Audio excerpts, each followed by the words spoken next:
Good afternoon, and thank you for joining us for this Achates live session on Thursday, the 18th of September.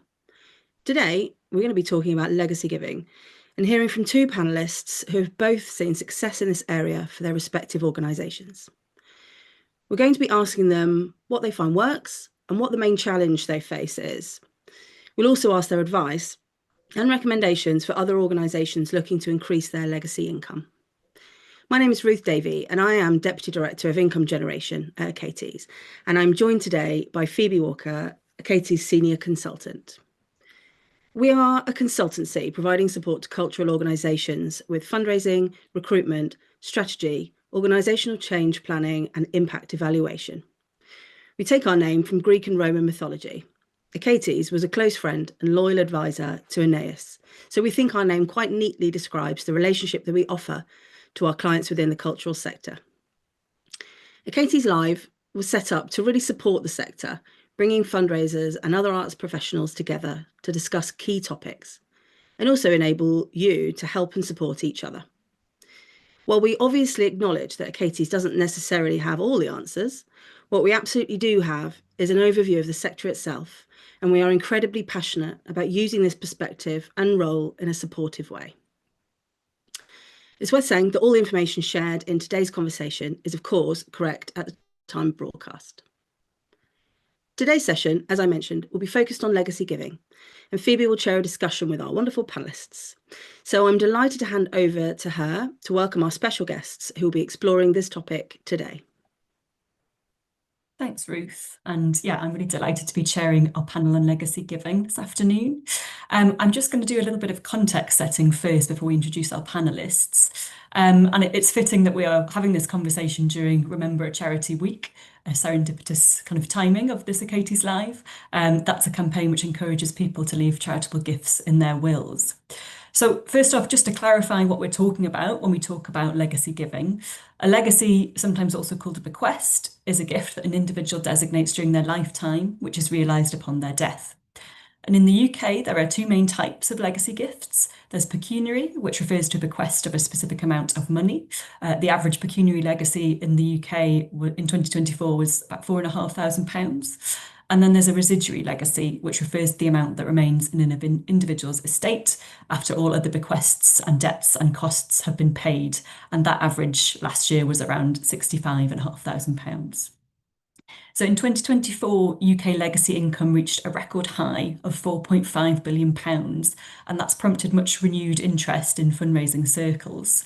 One of the reasons why legacy giving has also become such a topic of interest for fundraisers in the UK is the phenomenon, which you've probably heard of the great generational wealth transfer. So just to unpack that a little bit more, in the UK, over 80% of household wealth is held by the over 45s. And the so-called baby boomer generation, so those who are currently aged between 60 and 80, currently has more wealth than any previous generation. And the majority of this is held in property, pensions and investments, all of which have been boosted by high interest rates, record rise in property prices and pension reforms. So the great generational wealth transfer essentially refers to an estimated £5.5 trillion, which is predicted to be passed down from this baby boomer generation over the next 3 decades. And it's expected that this wealth will primarily be passed to millennials, those born between 1981 and 96, so they're currently in the kind of 29 to 44 age bracket, and Generation Z or Z, so those born 97 to 2012, currently aged 13 to 28. So with that in mind, you might be wondering how likely it is that arts and culture organisations, particularly small and mid-size or non-national charities, are going to benefit from that wealth transfer in a legacy context over the coming years. And we might still consider, some of us, that legacies remain the preserve of the big national household name charities, predominantly in health, which does indeed account for nearly 40% of that total 4.5 billion legacy income received by the UK's top 1,000 legacy charities. And half of that actually goes to just 8 charities, including names such as Cancer Research UK, Marie Curie, British Heart Foundation. I think the short answer, though, is that the arts and culture sector is very definitely set to benefit. The Art of Legacies report, produced by the Remember a Charity organisation with support from the Chartered Institute of Fundraising, published last year, and that's the report in which both of our panellists today feature, found that people are increasingly choosing to remember arts, culture, and heritage organisations in their wills. There were 34 arts, culture, and heritage charities in Legacy Foresight, that's a data agency, in their top 1,000 charities for legacy income in 22-23, and they received a combined total of £30 million in legacy income. It's not just the larger organisations who benefit from that. Some of the highest relative earners from legacy income in arts and culture include organisations with an income below £1 million.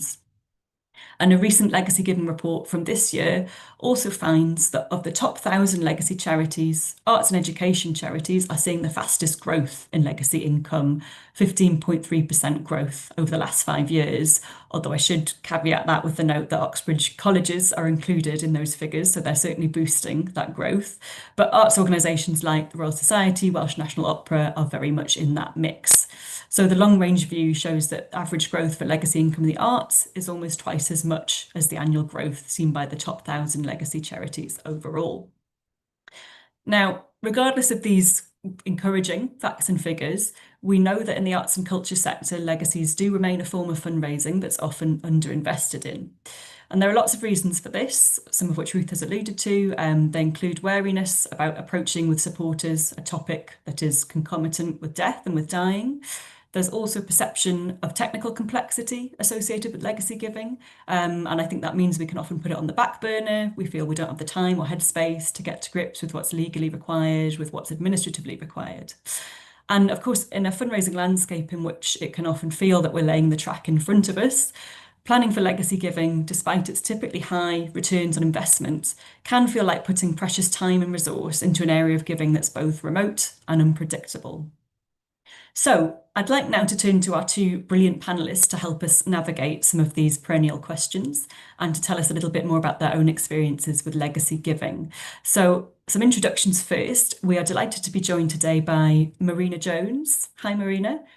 Hi, Phoebe. Hi. Thanks, Marina, for joining us. Marina is Executive Director of Development and Public Affairs at English National Opera. And we're delighted also to be joined by Sampreet Janjua. Hi, Sampreet. Hello. Hi, thanks for joining us. And Sampreet is Development Manager at Young Sounds UK.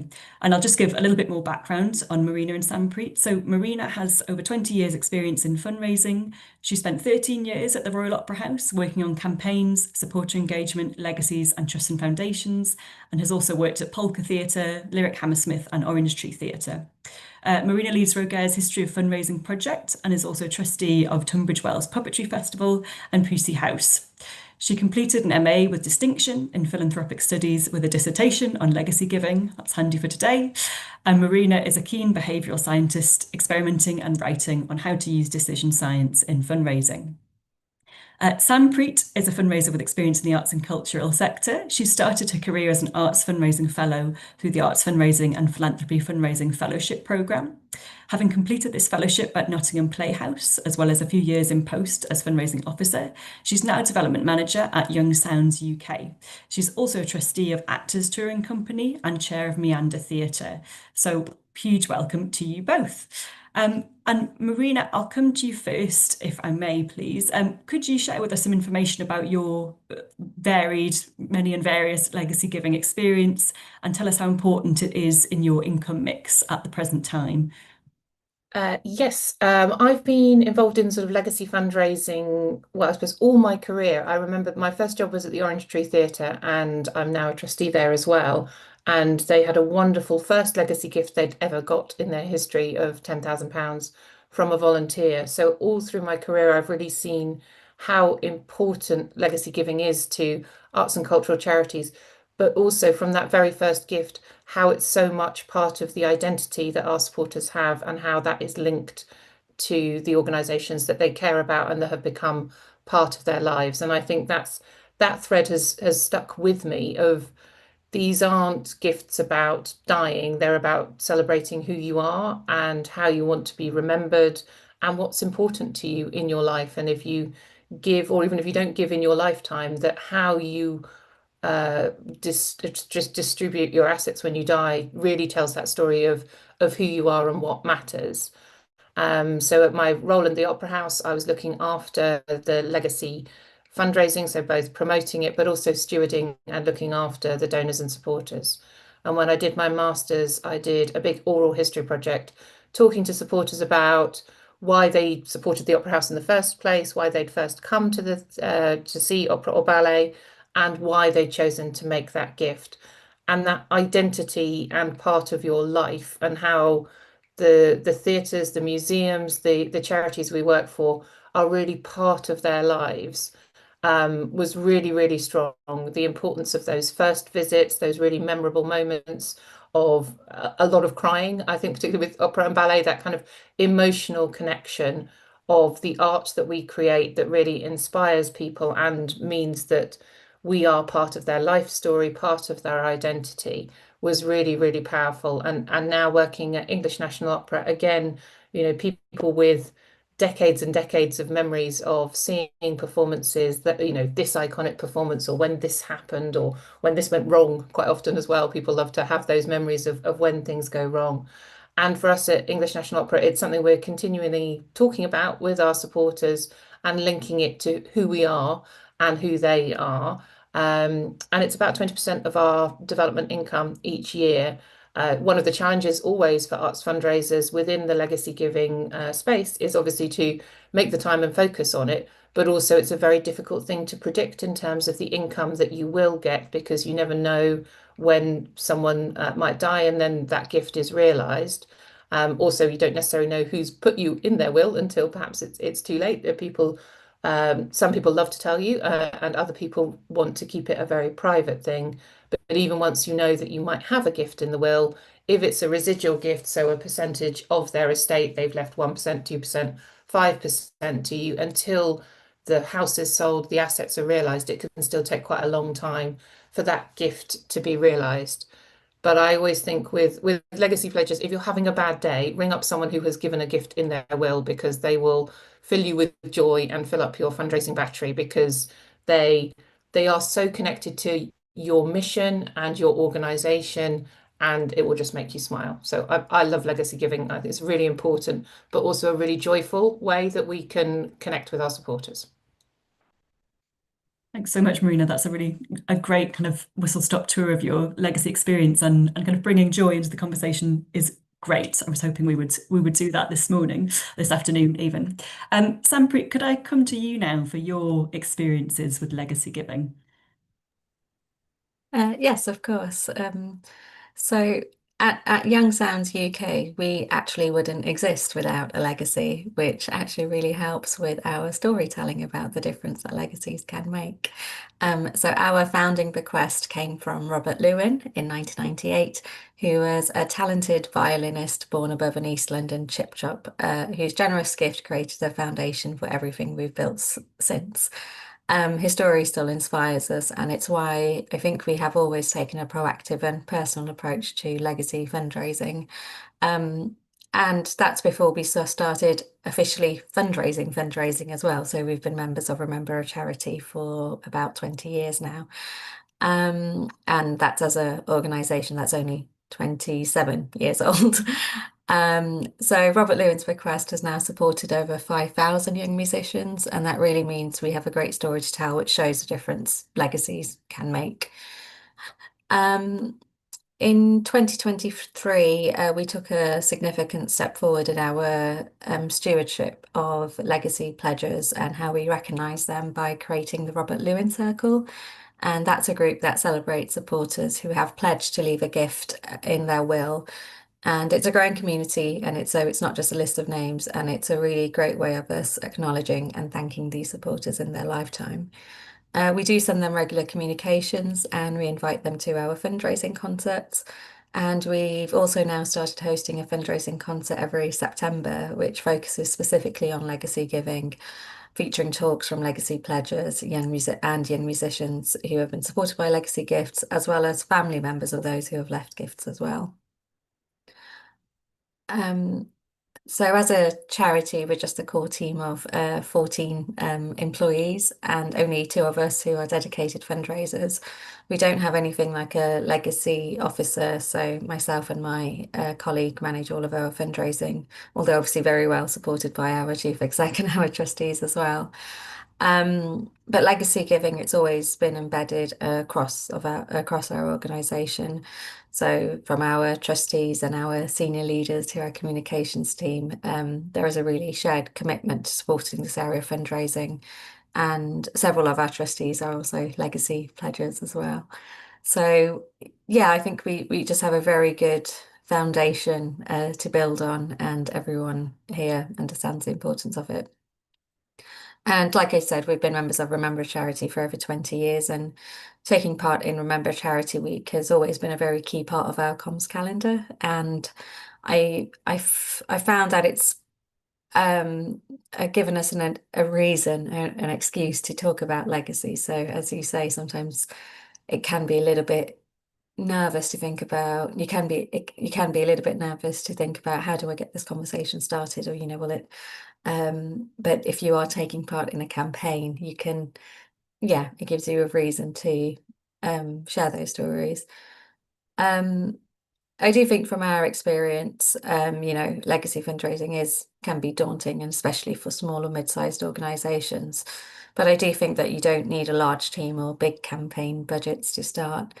You can start by telling your story, honour any legacies that you may have already received and have shaped your organisation, and invite supporters to imagine what kind of future that they could help create. If you are looking to start a legacy plan, I think one of the best things you can do, and this is similar to what Marina was saying, is really take the time to understand from your current supporters or audience members or visitors why it is that they like coming to you, why they are repeat visitors, why they top up their box office donation, and why it is that they give to you. You can learn so much from this that you can use to talk to them about legacy giving. And this can be done through surveying your donors, or even better, just speaking to them in person. We've actually recently got more of our trustees involved with meeting donors for a coffee in person or on Zoom, and it's really revealed so much to us. So it's something that you can engage your board with as well. And yeah, again, similar to what Marina was saying, I think arts charities in particular are really in a unique position of being able to celebrate and memorialize what people take joy in during their lifetime. I think often when someone passes away, we can sometimes focus on their last moments and how they die, but your living life is obviously a large part of your life, and that deserves to be celebrated and remembered as well. And I think there's just something really poignant around the fact that even after you've gone, what you've valued in life will still continue through the gifts that you make. And there can be joy in legacy giving. Thank you so much, Sampreet. That was, a really wonderful journey through your legacy giving experiences at Young Sounds. And I think really interesting for our listeners to hear, particularly from you who are in an organisation where, as you say, there's just 2 fundraising staff. There's not kind of a set legacy team, but actually it's a really important part of your operation, and it's, you put the attention that it needs on it. And I think it leads on to a question that I wanted to ask you both, which you've touched on, which is kind of inevitably one of the biggest questions for people who are looking at legacy giving maybe for the first time, or looking at kind of how they can put more strength behind it in their organisation, which is around kind of the subject itself still feeling quite taboo. How do you begin a conversation about the need for supporters to kind of, or the fact that you like your supporters to add a gift to their will if they're able to? And you've obviously mentioned, Sampreet, that it's been useful to have the Remember Charity campaign as kind of something to sort of build that around, the sort of the comms hook, I guess, that gives you a rationale for why you're talking about it. And you've mentioned kind of a few other sort of useful things to kind of having your tool bag as well when thinking about legacies.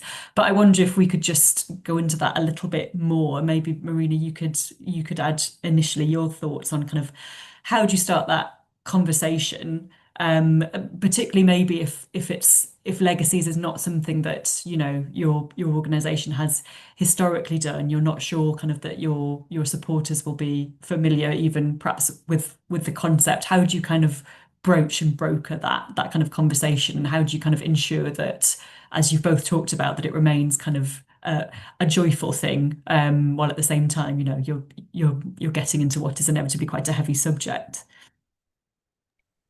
Yeah, I think there's lots and lots of ways in which you can do that and engage with people. I think one of the ways that's very powerful is testimonies of people who have given legacies, and if they're happy to share the fact that they have done that, then they're quite often happy to be able to share their why of why they've done it, and people love to share the stories of what the organization has meant. And being able to share them in a newsletter, in a magazine, are really powerful ways where people can see people like them are making those kinds of gifts, and that they can see that they're not fancy people with titles, they're normal audience members who look like them, who sound like them, who've got perhaps the same memories of, you know, the time when so and so's moustache fell off and he choked on it in the theatre and we had to stop the performance, or when, you know, something like that happened. It makes it really real when people can see people like them doing it, because I think there can be a misconception around, you know, to make a legacy gift, you need to give thousands, or you need to be really rich and really wealthy to do it. So being able to make it a normal part of the mix. And I think sometimes when we're thinking, oh, we've got to do something for legacies, we kind of go big and think we must do this giant campaign and we must do that. And there, you know, that's great fun and it's lovely to do if you've got the time and the investment. But also it can be very, very small, very gentle, and a very kind of drip feed through the general communications that you have. If you're doing, you know, a survey to your membership or your supporters, you can just put in a question about legacy giving and say, have you ever thought about, you know, leaving us a gift in your will? Would you like to know more about that? Or it can be newsletters, magazines, just drip feeding it through. There's quite a tradition within the legacy space as well of bookmarks. So just something small and tangible that's connected to your organization that just says, you know, when the time comes and you're thinking about, you know, making your will, after you've remembered those you love and care about, might you consider also remembering us that you know, love and care about as well. In opera, we have a great advantage in terms of starting that conversation. There's a lot of death in opera, and there's quite often kind of quite gory death, quite dramatic death. So we tend to use that sometimes as a hook to begin that conversation. And we have within our philanthropy team someone who specialises in legacies and philanthropy. And she always makes the jokes, you know, two things that, you know, British people are really bad at talking about: death and money. So let's talk about both of those in one setting. But we did a survey with our members and supporters about their favourite operatic deaths. So the rather bizarre ways in which people die in opera. There's a lot of coughing and tuberculosis, but there's a lot of stabbing and murdering. But there's also some quite quirky ones. There's the end of the Dialogue of the Carmelites, where about 20 nuns get guillotined on stage. There's one where someone dies in an avalanche. So some of the kind of quirkier and more fun ways of getting to an awkward conversation and a topic, but also involving them and I think connecting them with the art. And I think that's a fundamental bit about any bit of legacy giving, connecting with their identity, why they like you in the first place, why you matter to them, and being able to find hooks that are connected with that art. We're doing the theme of our legacy giving at the moment this season is the works of Gilbert and Sullivan, which is a particular rep that E&O really excels at. And we know that within the audience, and Gilbert and Sullivan is a bit Marmite, you know, some people absolutely love it and some people, you know, would rather, you know, I don't know, run a marathon than go and watch a Gilbert and Sullivan. So, but for those that love it, it is part of their identity, part of their connection with us. It's perhaps something they did in school or in college, and they know the words and they've seen various productions. So really linking it through in an artistic way, that the legacy of Gilbert and Sullivan is these wonderful operas that are on at the Colosseum. You've come and seen them, thinking about your legacy at the same time. So I think that is really important, that connection to the art. That's wonderful. Thanks, Marina. It's so it's so interesting to hear about the operatic death theme and how that kind of makes it a sprightlier conversation, I guess. And thinking about, Sanpreet, you talked about how there's a lot of poignancy in conversations around legacy giving, but I think maybe that's it. It's kind of it's the poignancy rather than always having to get to the solemnity, I suppose. Poignancy without solemnity is maybe a nice way to think about it. And I do think legacy giving, it can be such a gift to fundraisers as storytellers, which obviously we all are and want to be the very best storytellers. And there's something about legacy giving that just lends itself so brilliantly to that kind of that larger, more poignant story, I think. Sanpreet, is there anything you want to kind of add or come in on in that kind of larger conversation about how you have those conversations? Yeah, I definitely agree with Marina's drip feeding approach. So that is something that we always did. Again with things like Remember Charity Week and other campaigns before. I think we gained enough confidence, really, as an organisation, to say no. We are now ready to ask specific people and invite them to an event where we tell them about leaving a legacy. And so I would, I think you can just start in some ways, make sure it is listed as an option on your website as a way that people can give. And, there are lots of resources out there to help you with setting that up. And I think even to, potentially begin with, it's just letting them know it's an option and, that is a way that they can give to you. I do think one thing that's really helped us with getting people to tell us that they have left a gift in their will was formalizing it into the Robert Lewin circle. So there were some people who, when they saw that, I said, "Oh yes, I know. I've left a gift in your will. I'm sorry I've not told you yet. I didn't realize I had to." And there is an element of someone wanting to see their name listed under those people, in terms of forming a community. But we also have had people who have said, "Oh, I don't want to be listed, but you should know. I guess you should know that."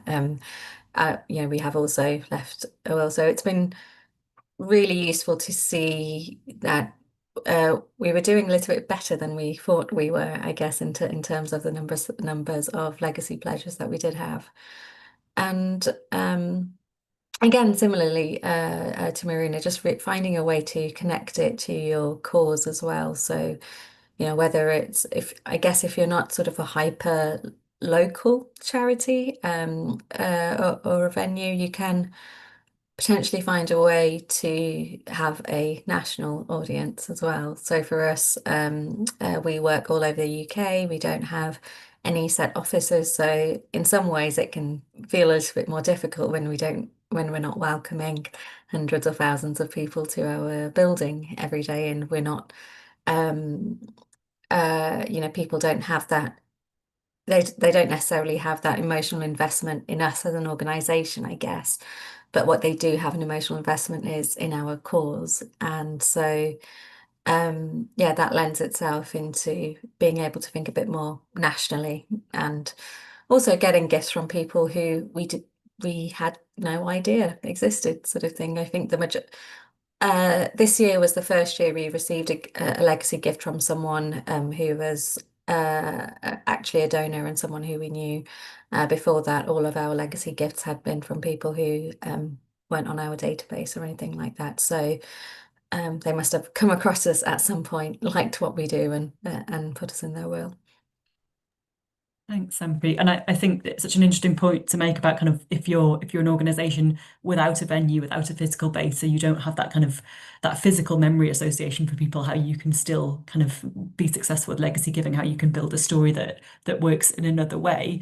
It's something that we've kind of touched on in conversation, but thinking about sort of the comms around legacy giving and how you bring kind of your comms colleagues along with you on that, if you have them. But maybe that's also, I think, a larger question about how you bring all of your colleagues with you with the kind of the legacy giving journey. Again, we know that it can be a difficult topic to talk about with supporters. It can also possibly be a difficult topic to talk about internally with colleagues, with leadership, kind of why we're looking at legacy giving. Why is it something that we should kind of be putting resource into?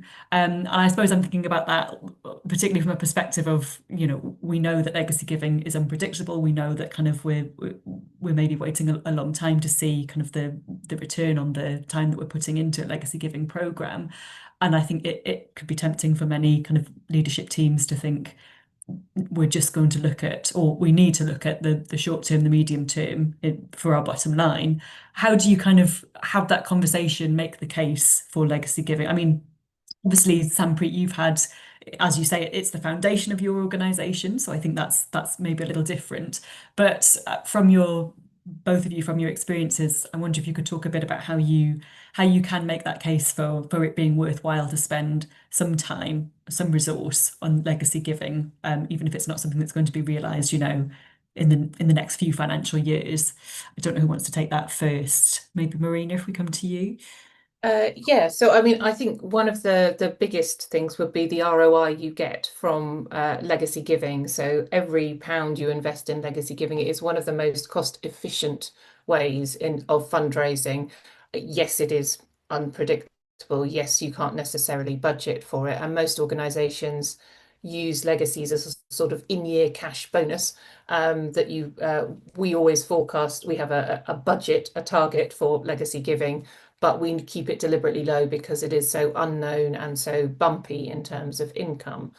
But the drip feeding or the campaigns that we do yield so much money in terms of that income stream. So on a financial basis, if you're talking to someone, a colleague in the finance department, it is one of the smartest investments you can make long term for your organization. Invest in legacy giving. I always like to say, the best time to start legacy giving was 20 years ago. If you've been talking about it for 20 years with your supporters in a slow drip feed way, then that message and those seeds have been planted with those supporters and with your wider audience. But the next best time is now, is today, is to start those small light touch things, because some people don't realize that arts and cultural are charities, and that therefore they can put them in their wills. So making it obvious, making it normal, talking about the impact that legacies have made is really important. But I think that nervousness around, talking about death, and particularly fundraisers, fundraisers tend to be a lot younger than perhaps the people that are thinking about making those legacy gifts. We typically make 3 wills in our lifetime: one when we've bought a house or had children, one when we've retired, one when we're in our 80s and we're not quite dead yet, and there are grandchildren or other kind of considerations about everyone else I was giving the gifts to have died. So through our life journey, that we do those things at a certain point. As we get older and nearer death, we get more comfortable talking about death. But for someone in their 20s, in their 30s, in their 40s, to speak to someone in their 70s, 80s, or 90s about them dying can feel awkward. And there's a sort of psychological thing of, when you're reminded about your death, you have a sort of terror management theory. Your body kind of goes into a freeze of like, I can't deal with that. I'm not going to die. I'm denying it. I'm really healthy. That's not going to happen. And I think it's really important for us to recognize as fundraisers working in the legacy space, our own internal feelings with those sorts of things of like, yikes, I don't want to say to that donor, I want you to die. Or I don't want them to say, oh, you're talking about legacies, you think I'm really that old or I'm going to die. But actually, older people are much more comfortable talking about death. I mean, my grandfather, for years, who was like, well, I won't be here this time next year because I'm going to be dead. Older people are much more comfortable with the reality of end of life, and feel responsible to think about how their assets are used and what they should be doing. But I think also, yes, as fundraisers who are a different generation, different life experience, we have that exacerbated kind of fear of, oh, I don't want to talk about death. So I think it is important to recognize that in ourselves and know what that is. But I think the really interesting thing with that kind of, don't want to talk about it, not going to happen to me there. After we get past that, when we start thinking about, dying and what we want to be remembered for, the values and how we want someone to talk about us. When you're reminded about your death, you're more likely to want to name a star after you, to what is it, to think about your national food and your national dish or your national football team. So there's something really powerful about your cultural identity when we're reminded of death. And I think that's why arts and cultural charities do so well and are increasingly doing much better. And you talked about the growth rate of legacy giving with arts and culture because it matters. And actually, you see in legacy giving in the UK, national charities, smaller local national charities, do much better than international charities because I think with that connection to your identity and your culture, and that's culture in the broadest sense, but actually the culture that's mattered to you, and particularly that baby booming generation of decades of going to the theatre, the gallery, the museum, it is part of their identity. It's part of what made their life worth living and how they connect with things. There's also some statistics that the more arts and culture you go to, the longer you're going to live. So the longer you're going to have to wait for that legacy gift, but that the people are going to continue to have that joy in their life and you continue to be part of their life story. You did ask about staff and comms. We try and do internal training with the whole fundraising team. We're a team of 12. There are a couple of us who really have a deep knowledge of legacy giving, but lots of other people who are specialists in events or in corporate fundraising who don't have, training or that knowledge of who these people are and why it matters. So I think trying to get rid of some of these myths, talk about it, to sort of talk about the pain points and the kind of psychological feelings that you might be having is really important. I mean, I've always championed it. I'm really lucky I'm on the leadership team, so I can really just push it as, this is really important on a financial point of view, on a connection and engagement point of view. It's really important that we do it. And I think for arts and cultural charities, with the baby boomer and that wealth transfer, there is a real opportunity right now and in the next sort of 10 or so, 10 to 20 years, when that wealth transfer is happening, to really capitalize on what we mean to people, what these charities mean to people's lives, what they continue to mean to people's lives, the joy we continue to bring to them, and think about the people who, like a stick of rock, have your charity kind of running through their veins. That's wonderful. Thanks, Marina. I think, yeah, loads of things that, or loads of loads of things that people can bring to their leadership team or to the organizational table to help them make the case for legacy there in kind of terms of stats, but also some of that kind of the softer kind of argument as well. I wonder now to think, I suppose more practically, I wonder if I can come to you, Sanpreet, if you're kind of looking at legacy giving for the first time, or you're looking at kind of bringing back an older scheme or something that has been dormant for a while, perhaps. Where should you kind of start? Do you need to immerse yourself in some legal guidance? Is it the case that you're reaching out to solicitors and making a partnership to help you kind of make sure that you're ticking all the legal boxes to set up legacy giving? What are some of the practical things that you need to do if you're considering setting this up for the first time, and how onerous is all of that? I think it depends on what sort of charity you are, whether partnering with sort of local solicitors is the best way to go, or whether you just sort of go straight ahead. I think one thing is, and I hope you'll correct me if I'm wrong, is as a charity we can't actually offer legal advice or financial advice or anything like that, of course. And I think it's always making it clear to people who are visiting your website or speaking to you about it that uh, this is there as an option, but they should always go to a solicitor. There are loads of free will writing offers from various organisations. We've actually had a bit of success with the National Free Wills Network as well, who we've signed up to, which is a little bit, it does come at a cost, but it has eased our admin, I guess. So when people are coming to us and making a legacy inquiry, we submit their details to the National Free Wills Network and they manage it from there. And we have secured a few legacy gifts from there too. And again, these are from people who just found us through the National Free Wills Network, and we weren't aware of them beforehand. And I think with services like that, if your messaging is strong and your case for support is strong, there will be people who are drawn to that. And again, in that sort of space, there aren't that many arts and cultural charities available. It is more geared towards the big national ones or health ones or more sort of traditional charities, I guess. I think I also, sorry, no, I just wanted to touch a little bit on sort of making the case to trustees or leadership as well. And I think it's about sort of seeing if um, if anyone is leaving a legacy to you as well, they are also a potential donor in their lifetime if they do become invested in you. And the same for donors who leave a legacy as well.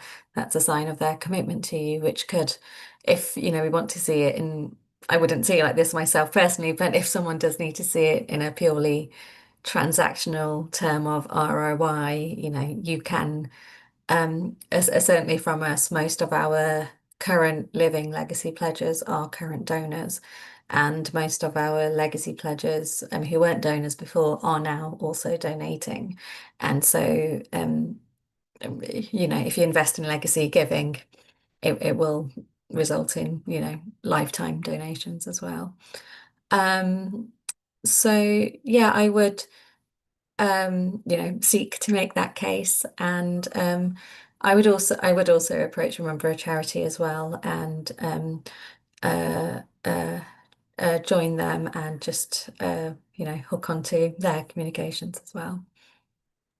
Thanks, Can I Bri. just add something to Bri. that? Because Sanpreet, you reminded me of something. There's some academic research about people who make gifts in wills, and because you've made a gift to a charity in a will, your giving goes up 75% to that charity because you've made them part of your life and your family, and because of that gift, it really does increase it. So there is a great chart that shows, once you're in the will, like what happens in the 5 years afterwards in terms of giving going up. So I think that is a great argument as well. And that's I would say that's from that one person as well. And then you think about if they are sharing their giving with their friends and family, that further expands the people who know about you. Yeah, thank you both. I think that's such an important point to make about the close link between legacy giving and lifetime giving, and how actually it's not it's not just focused on that kind of end point, but it's a much more holistic picture of support, or it can be. And just jumping back to that, the conversation about the practical things you need to do. I think it's a really important reminder to everyone that you don't need to be the legal expert, because we're not meant to be. That's not our role. So I think if people are worrying about being, put off by what they might have to kind of learn or get up to speed with, I think it's reassuring to remind people that's not your role. And like you say, there are lots of conduits through which you can make sure that people are getting the advice that they need, the legal advice, the financial advice, and that there are ways that you can partner with organisations or things like Remember a Charity Week to help you to get your legacy program set up that doesn't require you to take a law degree in your spare time, which I think is really useful for people to remember. I wonder if I could ask you both what your key advice would be to someone who is looking to set up or to re-establish a legacy program in their organisation. Maybe what are the key challenges that they should anticipate based on your experience, and what are the kind of the absolute non-negotiables that they should put in place or be thinking about, be prepared for? Marina, shall we come to you? Yes, so I think the majority of the time someone has rung up and said, I want to give you a legacy gift. All they need to know and want to know is your registered charity number. The majority of the people who are donors to our charities and thinking about making a will, by the nature of their kind of demographics and what kind of estate they have, are savvy and smart, and they know what's going on. If they're thinking about giving a gift in their will, they might also be giving to several other charities. What we tend to see is that There might be, a health charity because of a personal connection, an international development, or an animal charity because it speaks about different parts of their lives. And there'll be 3 or 4 charities within the will, and it might be there's just one arts and culture because that's really meant a lot. It might be that there's, 3 or 4. It might be there's a university one and, another arts organizations. But they're very smart and switched on. I think in terms of thinking of setting it up, what's really important is how are you going to look after these people? How are you going to continue that conversation and that stewardship? Because they might tell you in their 60s that they're going to make this gift and continue to have a relationship with you for decades to come. We always say if someone's giving a gift now, we want you to live as long as possible. The longer you live, the bigger that gift might be in terms of, inflation and everything else. If you leave us 1% now, by the time that gift is realized in 20 or 30 years time, it will be worth much more. So thinking about how, if you're setting up, how are they going to get a thank you? Who's going to give them a thank you so they feel really appreciated and supported in making that gift and they know it's important?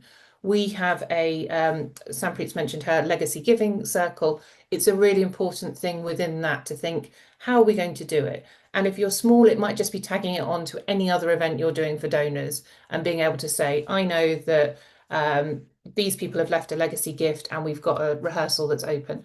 Let's invite them along. We tend to keep ours separate. We tend to have events and stewardship events for people who have told us that they are giving a pledge. We tend to also try and invite like-minded people who sort of display similar behaviours, and that then they would meet people and go, oh, you've left a legacy. Oh, you get to go to a nice event like this. Oh, maybe, this would, give me the nudge I need to make that gift. But I think having a name for that giving circle that reflects your organization and your values and what that circle is there to do to protect the future. Ours is called E&O Future. At the Royal Ballet and Opera, it was Baton Associates, which is also conductor's baton, but passing on the baton. So thinking about key figures, quite often they're named after a key person in your organization's history. But how are you keeping that? How are you thanking them? Also, it's a great way to then continue to talk about legacy giving to supporters, because in the newsletter you can put a picture up and say, oh, we had this special event for our legacy pledges. They had a wonderful time meeting the conductor, seeing this rehearsal, having a nice cup of tea and a cake, or hearing a singer. And then you've got another way of continuing to drip feed that message in a really light, in a really accessible way, so that it does sort of plant the seed again in someone's head of like, oh, E&O means an awful lot to me. I've been coming for decades.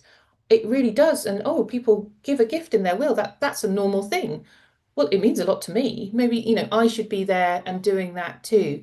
So just finding ways. Well, I think we should thank our donors. We get to thank them in their lifetimes. Not all donors are going to tell you that they're giving a gift in their will. Many do like to keep it private, but quite a lot like to tell us. We've got a wine tasting and rehearsal coming up with our legacy pledges in a couple of months. So it's finding, how are you going to thank them? I think is a really important thing in terms of when you set up legacy giving. Because also you continue those conversations, you get more testimonials of, well, actually, I'm giving you a legacy because, I came with my mum when I was 10 and this is the theatre that means the most to me. Or I proposed to my girlfriend here, or, whatever the story is, you get more stories by also the stewarding that you do. And it's joyful and they're lovely. Thanks, Marina. And Sanpreet, what about you? Kind of key things to consider, key challenges that people should maybe be armed for in setting up legacy giving? Yeah, I would say, I completely agree with everything Marina has said. I have to say as well, really think about, if you are using anything web-based, make sure that you are thinking about it from their point of view. So what is their journey before they've even pledged to leave a gift? Are all your forms on your website in order? Is the phone number correct? All those really simple things to make sure that they're not put off by a auto reply or anything like that. So get those mechanics of it working. And I think that, just something as an individual fundraiser, like again, like Marina was saying earlier, like get comfortable with thinking about death and talking about death and how you can do that. It's something certainly that I've grown to do as well. And, I can now talk about, well, this is what I'm planning to do in my will, or, who these are the causes that I think I'm going to support. These are the people, the individual people that I might want to leave something to.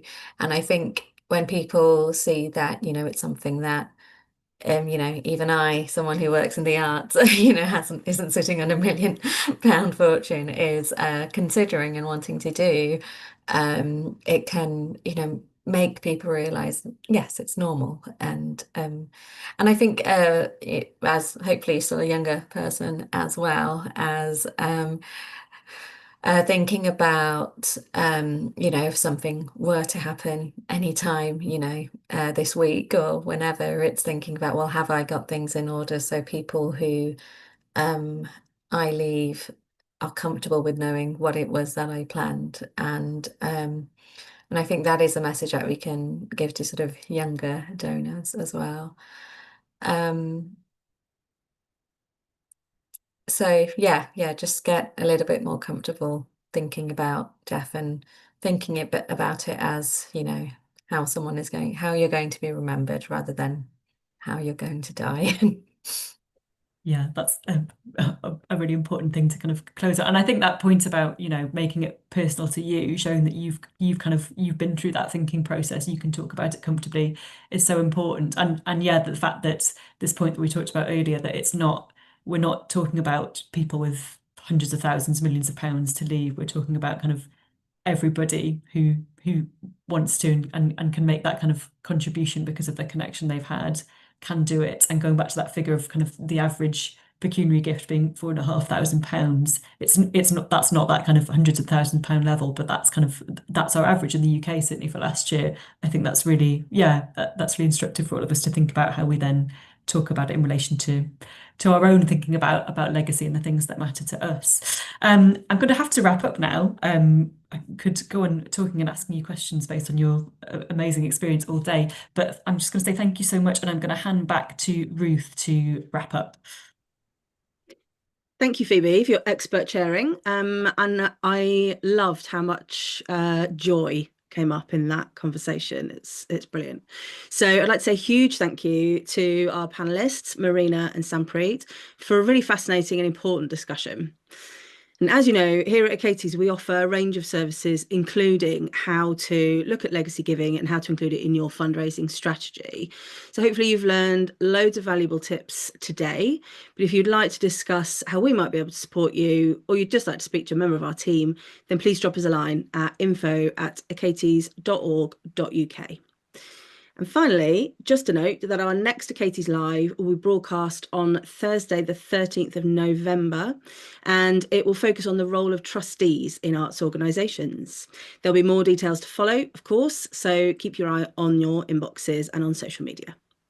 So it just remains for me to say thank you so much for joining us, and we really look forward to seeing you again next month. So goodbye for now.